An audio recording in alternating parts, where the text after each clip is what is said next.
बहुत लोगों का एक एतराज़ होता है, एक सवाल होता है कि जब दूसरे इमाम मुश्तबा अलैहिस्सलाम ने मुआविया के साथ सुलह कर ली थी, तो फिर जो तीसरे इमाम है उन्होंने आखिर यजीद के खिलाफ क्यों खुरूज किया, आखिर उन्होंने क्यों लड़ाई की, आखिर उन्होंने क्यों नहीं उसकी बात मानी, आखिर क्या वजूहत थी, क्यों नहीं उसकी बैत की। ये सारे सवाल जो है बहुत सारे लोग जो है वो उसको उठाते हैं, इस बात का जवाब तलब करते हैं और बहुत अलग अलग चीज़ें इस टाइप से कहते हैं कि जब जिस इमाम ने सुलह कर ली तो आखिर हम उसके साथ सुलह क्यों ना करें। इस तरह की बहुत सारे प्रोपेगेंडाज और फंडामेंटल्स आइडियोलॉजीज बनाई जाती है, आप लोगों ने सबसे सुना होगा। लेकिन आज इस वीडियो में बात करने जा रहे हैं कि आखिर इसका जवाब क्या, और इसका जवाब किसी और ने नहीं दिया है बल्कि सरकार दो आलम सल्लल्लाहु अलैहि वसल्लम ने खुद इसका जवाब दिया है। सब पे बात करने जा रहे हैं, आप वीडियो देखते रहिए, आज हम लोग इसी पे बात करेंगे। बरिया व फित्तौरात नजिया व फिल इंजील इलिया व फिज़्ज़बूर अरिया व फिल कुरआन अलिया।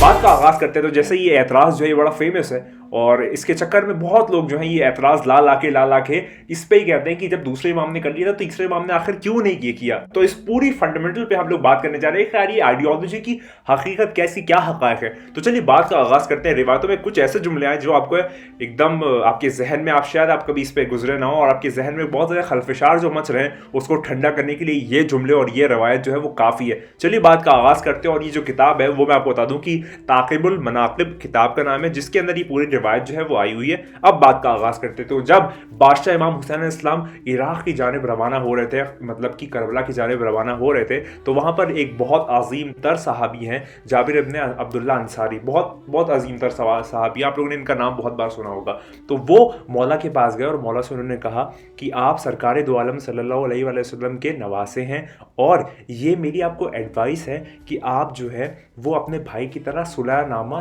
पे साइन कर दे, यानी कि जो यजीद कह रहा है उसकी आप बैत कर ले, यानी कि उसकी बात मान लें और जैसे आपके भाई ने किया था आप वैसे कर लें। तो ये जब उसने, जैसे अब देखिए वो पूरा इंस्टेंस बन रहा है, जब ये सवाल किया गया मौला बादशाह इमाम हुसैन इस्लाम से, तो अब आप यहाँ देखिए आगे मौला कैसे जवाब देते हैं। एक और जुमला जाबिर इब्न अब्दुल्ला अंसारी ने अच्छाई में ही कहा था कि वो कहते हैं कि आपके भाई जो है उनकी मदद हुई थी अल्लाह और उन्होंने अच्छा सेंस दिया था उनको, यानी कि जाबिर इब्न अब्दुल्ला अंसारी चाह रहे थे कि जो मौला इमाम बादशाह हुसैन इस्लाम है वो अगरचे ऐसे इसके खिलाफ जाएंगे तो उनके खिलाफ साजिशें होंगी या फिर उनकी शहादत भी हो सकती है या फिर कोई और कोई कुछ ना कुछ एक जो बनु उमैया की औलादें थी वो कुछ ना कुछ साजिश जो है वो करती रहती थी। तो ये उनकी एक नीयत थी क्योंकि वो हुज्जत से वाकिफ थे, लेकिन वो फिर भी ये चाह रहे थे मोहब्बत के तौर पर कि काश अगर ये कर दे तो फिर मामला जो है थोड़ा सा सुलझ जाए और सारी चीज़ें सेटिस्फाइड रह जाए। लेकिन यहाँ पर जो है वो बादशाह इमाम हुसैन इस्लाम के अब आप जुमले सुने, अब मौला के जुमले सुने, ये जवाब है आप सबको कि जो लोग भी ये सवाल करते हैं कि जब दूसरे इमाम ने सुलह कर ली तो तीसरे ने क्यों नहीं की, उसका जवाब मैं आपको देने जा रहा हूं। तो यहां पर मौला बादशाह इमाम हुसैन इस्लाम फरमाते हैं कि जो भी मेरे भाई ने किया वो सरकार दो आलम सल्लल्लाहु अलैहि वसल्लम की इंस्ट्रक्शंस के तौर पे था, यानी कि जो रसूलुल्लाह ने इंस्ट्रक्शंस दिए थे वो मेरे भाई ने किया और अब जो रसूलुल्लाह मुझको इंस्ट्रक्शंस दे रहे हैं मैं वो कर रहा हूं। यानी कि उस जमाने की कुछ अलग नीड थी, इस जमाने की कुछ अलग नीड है। वो पहले वहां पर बेहतर था, अब ये यहां पर बेहतर है। पहले सुलहनामा पे करना ज्यादा बेहतर था, अब जो है वो खरूज करना ज्यादा बेहतर है। तो जो मेरे भाई ने किया वो भी रसूलुल्लाह की मर्जी थी, अब जो मैं कर रहा हूं वो भी रसूलुल्लाह की मर्जी है। उसके बाद कहते हैं इमाम बादशाह हुसैन इस्लाम की अगर तो तुम चाहते हो तो मैं तुमको दिखा सकता हूं अपने बाबा को रसूलुल्लाह सल्लल्लाहु अलैहि वसल्लम, यानी कि मेरे नाना को और मेरे भाइयों के आखिर वो कहां पर है और उनकी क्या मर्जी है। ये सारी चीज़ बातें इमाम हुसैन इस्लाम ने फरमाई और ये फ़कत वक्त की हुज्जत ही फरमा सकती है, किसी और की मजाल नहीं है, उसकी बिसात नहीं कि वो ये वाली बात कह दे। उसके बाद देखें जाबिर क्या फरमाते हैं। जाबिर कहते हैं जी मैं बिल्कुल देखना चाहूँगा। तो फिर जाबिर को मौला इशारा करते हैं और वो आसमान की जानिब देखते हैं, यानी कि आसमान की जानिब जब वो देखते हैं, मतलब मौला जो है वो उनके आंखों से पर्दे हटा देते हैं, तो वो देखते हैं कि आसमान जो है वो खुला, यानी कि आसमान के दरवाजे खुल गए ऐसे और सरकार दो आलम सल्लल्लाहु अलैहि वसल्लम मौला कुल कायनात अमीरुल मोमिनीन इमामुल मुत्तकीन शाह मर्दा शेर अज़दा क़ुव्वत परवरदिगार लफ़त अल्लाह लीला सैफुल्लाह ज़ुल्फ़िकार इमाम मुश्तबा अलैहिस्सलाम, यानी कि दूसरे इमाम, और ज़ैद, ये चार लोग जो है वो इमर्ज हुए, यानी कि वो आए और आने के बाद ज़मीन पे आके बैठ गए, यानी कि आसमानों से, यानी कि अर्श से फर्श पे वो लोग आ गए। सिर्फ इमाम हुसैन इस्लाम का मर्तबा मकाम दिखाने के लिए वो लोग आ गए और आने के बाद जो है जब इन्होंने जाबिर ने ये देखा तो वो एकदम हैरान परेशान हो गए, आखिर ये कैसे हो गया, मतलब उनके लिए तो मौज़ा ही था ना। तो उसके बाद सरकार दो आलम सल्लल्लाहु अलैहि वसल्लम का अब यहाँ से जुमला सुनिए, अब यहाँ से उनकी नरेशन शुरू होती है। वो फरमाते हैं कि जाबिर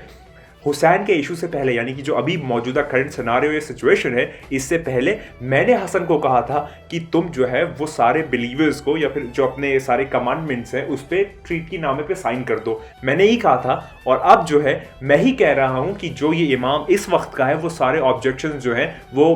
करे और पहले वाले इमाम ना करें, मतलब इमाम हसन अलैहिस्सलाम ऑब्जेक्शन ना करे और ये वाले जो इमाम है ये वाले ऑब्जेक्शन जो है वो करे और यजीद के खिलाफ खुरूज करे। यहाँ पर जो है वो सरकार दो आलम सल्लल्लाहु अलैहि वसल्लम ये फरमाते हैं और फिर वो फरमाते हैं कि जाबिर, क्या तुम चाहते हो कि मैं तुमको दिखाऊं यजीद और उसके बाप की जगह कहाँ है इस वक्त मौजूदा।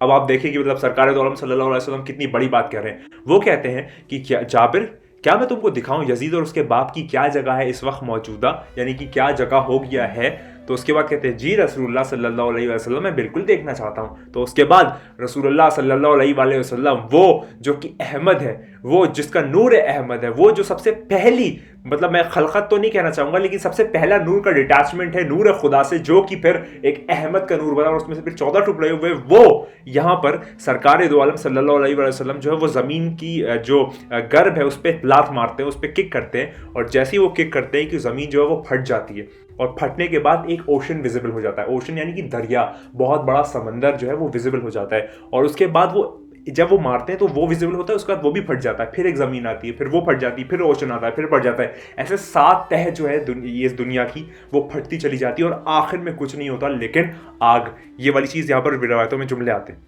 उसके बाद जो है वो जब जनाब जाबिर जो है वो यहाँ पर देखते हैं कि जो वलीद इब्न मुगीरा है, अब ये रवायतों के मैं हूबहू जुमले आपके सामने पेशकश कर रहा हूँ, तो इसके अंदर कोई मेरी ज़ाती राय ना समझिएगा, बनिस्बत इसमें फ़कत और फ़कत रसूलुल्लाह सल्लल्लाहु अलैहि वसल्लम के जुमले और कलामात हैं। तो यहाँ पर वो फरमाते हैं वलीद इब्न मुगीरा, अबू जहल, मुआविया और यजीद, ये 4 लोग जो है वो उस आग में गर्म किए जा रहे हैं, वहाँ पर उनको तला जा रहा है और वहाँ पर और भी जो शैतान वाले लोग हैं, जो शैतानियत वाले लोग हैं, उनको एक चेन से बांधा हुआ है और वहाँ पर उनको बहुत बुरी तरीके का जो पनिशमेंट है या फिर उनको बहुत बुरी जो है वो सज़ा दी जा रही है। वहाँ पर उनको तला जा रहा है, बहुत बुरी तरीके से उनको उबाला जा रहा है, बहुत बुरी तरीके से उनको किया जा रहा है। तो ये वाला जो है ये यहाँ पर जब जाबिर देखते जाबिर इब्न अब्दुल्ला अंसारी तो फिर वो हैरान हो जाते हैं और उसके बाद सरकार दो आलम सल्लल्लाहु अलैहि वसल्लम फरमाते कि अब मैं तुमको हुसैन का मकाम दिखाता हूँ। ये तुमने देखा बनु उमय्या और पार्टी का मकाम, अब मैं तुम्हें दिखाता हूँ बनु हाशिम और हुसैन का मकाम। अब यहाँ पर सरकार दो आलम सल्लल्लाहु अलैहि वसल्लम फरमाते हैं कि ऊपर देखो। अब सरकार जो है वो कहते हैं कि ऊपर देखो जाबिर। तो जब जाबिर ऊपर देखते तो आसमान के दरवाजे जो वो फिर से खुल जाते हैं और उसके बाद सरकार दो आलम सल्लल्लाहु अलैहि वसल्लम और उनके सारे जो भी ये 4 लोग आए थे या जिनके भी इनके अच्छे सहाबी या कंपेनियंस है, वो सारे के सारे उन आसमानों की तरफ जाने लगते हैं। जाते जाते जाते एक ऐसा एटमॉस्फेयर आता है, एक ऐसा मकाम आता है कि जहाँ पर सरकार दो आलम सल्लल्लाहु अलैहि वसल्लम जाके रुक जाते हैं और अब कहते हैं कि ये मेरा मकाम है और ए हुसैन अब तुम आ जाओ। अब कहते हैं कि ए हुसैन अब तुम आ जाओ मेरे पास। तो यहाँ पर ए मेरे हुसैन तुम आ जाओ, ये सरकार दो आलम सल्लल्लाहु अलैहि वसल्लम फरमाते हैं इमाम हुसैन इस्लाम की जानब कह के। तो इमाम हुसैन इस्लाम भी वहाँ से चले जाते हैं उनको, मतलब ये जाबिर को पूरी सिचुएशन दिखाने के लिए हो रहा है ये सारी, आप कह सकते हैं एक पूरा पस मंजर सजाया जा रहा है जाबिर को दिखाने के लिए कि तुम पहचान लो, जान लो, इस बात को मान लो कि जो मेरा कह के भी मेरा नहीं है वो कौन है और जो मेरा हो के भी है असल में वो कौन है। तो यहाँ पर वो देखते हैं कि सरकार दो आलम सल्लल्लाहु अलैहि वसल्लम ने इमाम हुसैन इस्लाम को अपने पास बुला लिया और जाबिर से कहा कि जाबिर ये मेरा बेटा जो है ये मेरे साथ यहाँ रहेगा, मतलब जहाँ सरकार वहाँ पर इमाम हुसैन अलैहिस्सलाम, मतलब जाबिर ये मेरा बेटा यहाँ रहेगा मेरे साथ। उसके बाद वो फरमाते हैं कि जाबिर को ये एक कमांडमेंट कहते हैं कि जो इसका कमांड है वो तुम पे लाजिम है कि फॉलो करो, यानी कि वक्त की हुज्जत का कमांड आप पे लाजिम है कि आप फॉलो करें और उस पर बिल्कुल भी शक को शुबा ना करें, उस पर बिल्कुल भी डाउट ना करें, क्योंकि अगर से आपने हुज्जत पे शक किया यानी आपने खुदा पे शक किया, अल्लाह पे शक किया, तो हुज्जत पे कभी भी शक को शुबा नहीं आना चाहिए, बिल्कुल आपके जहन में ये वाला मवाद पनपना नहीं चाहिए। उसके बाद कहते हैं कि अगर तुम बिलीवर हो तो फिर तुम इसके कभी भी हुज्जत पे शक नहीं करोगे, यानी कि हर वो शख्स जो कि बिलीवर है वो हुज्जत पे शक नहीं करता और अगरचे वो शक को शुबा में इन्वॉल्व हो जाता है तो आप समझ लें कि वो बिलीवर नहीं है, यानी कि वो मोमिन नहीं है। उसके बाद जाबिर कहते हैं कि अब मेरी आंखें अंधी हो जाए, यानी कि अल्लाह मेरी आंखें अंधी कर दे अगर मैं ज़रा सा भी रूगर्दानी करूं और अगर मैं ज़रा सा भी ये जो नरेशन है इसके अंदर शक व शुबा करूं। तो ये वाला पूरा आपने वाक़या जो सुना, ये नरेशन जो सुनी, ये सारी बातें जो सुनी, इसमें आप वाज़ तौर पे जान सकते हैं, पहचान सकते हैं, इस बात को मान सकते हैं कि हर वक्त की जो हुज्जत है, उसके जो कमांडमेंट्स होते हैं, उसकी जो बातें होती है, उसकी जो वजूहात होती है, वो बेहतर वही जानता है और अल्लाह बेहतर जानता है और ये जो 14 है वो बेहतर जानते हैं। हर वक्त का रिक्वायरमेंट अलग है, हर वक्त की जो नीड है वो अलग है, हर वक्त में जो चीज़ें चीज़ें करनी है, जिस तरीके से करनी है, वो हम और आप नहीं जान सकते। वो जो है वो लामहदूद चीज़ें, हम लोग महदूद हैं, तो महदूद में किस तरीके से आ जाएगा आप खुद सोच के देखें। जब मासूम नहीं आते तो फिर अल्लाह को किस तरीके से समझ सकते हैं और अल्लाह तक कैसे पहुंचने की बात करते हैं बिना वसीले के, बिना इंटरसेशन के। आप लोग खुद सोचें। तो यहाँ वाली जो वीडियो है इसमें मैं उम्मीद करता हूँ आपको समझ में आ रहा होगा कि जैसे दूसरे इमाम ने सुलह की थी वैसे तीसरे इमाम ने खुरूज किया, क्योंकि वो वक्त की नीड थी। ये अल्लाह बेहतर जानता है कि आखिर ये क्यों था, किस लिए था, क्या वजूहात थी, क्या इनका शफात थे, क्या मुकाशफात थी, जो कि बाद में खुलती खुलती इस वक्त तक आ गई हैं। और अब जो हमारे ज़माने की हुज्जत है उसका काम है इंतकाम है,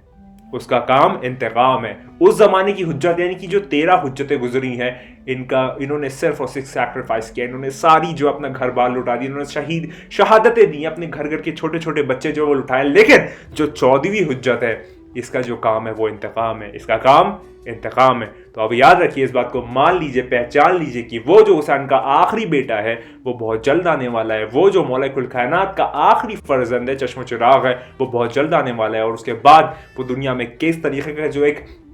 पूरे जो ट्रांसफॉर्मेशन आएगी वो आप और हम इंशाल्लाह ताला दुआ करते हैं देखेंगे, क्योंकि वो बहुत जल्द आने वाला है। इस बात पे तैयार हो जाइए, मान जाइए, इस बात को पहचान जाइए कि आपको साहिबुज़ ज़मान का नाम हर वक्त तक लेते रहना है और आपको हुज्जत का इंतज़ार करना है, क्योंकि जो इंतज़ार है वही सबसे बड़ी नेमत है इस करंट वक्त में। और उससे ज़्यादा मोहब्बत जो है वो कायम कीजिए, अपना रिश्ता जो है वो इतना ज़्यादा मौला से कायम कर लीजिए कि आपको सिर्फ और सिर्फ मौला दिखाई दे, आपको कुछ और समझ में भी ना आए। मौला को जब इतना आप दिल से पुकारेंगे तो मौला खुद चले आएंगे, क्योंकि मौला खुद फरमाते हैं कि तुम अपना किरदार बेहतर करो, हम खुद तुमसे मिलने आएंगे। आपने बहुत सारे वाक़यात सुने होंगे। तो इमाम ज़माना, साहिबुज़्ज़मान, नरगिस चश्मन, यूसुफ ज़हरा, इमाम मेहदी अलैहिस्सलाम नाम असली नहीं ले सकते क्योंकि ममानियत है, लेकिन वो बहुत जल्द आने वाला है। तैयार हो जाइए, इस बात पर बार हो जाइए कि जैसे हर वक्त की हुज्जत का अलग अलग काम था, उस वक्त की हुज्जत का काम इंतकाम है और मौला बहुत करीम है। तो तैयार हो जाइए और फिर आपको वक्त नहीं मिलेगा, इसलिए सही हो जाइए, मौला से अपना राब्ता कायम कर दीजिए, क्योंकि चीज़ें जो है वो हंगामी हालात की तरफ चलते चले जाएंगे, फिर आप सब्र ना पा पाएंगे। हमेशा एक ही बात करता हूँ कि वो आने वाला है, वो बहुत जल्द आने वाला है, तू नहीं है, बस वही है। खुदा को याद करो यार, खुदा को याद करो। खुदा हाफिज़।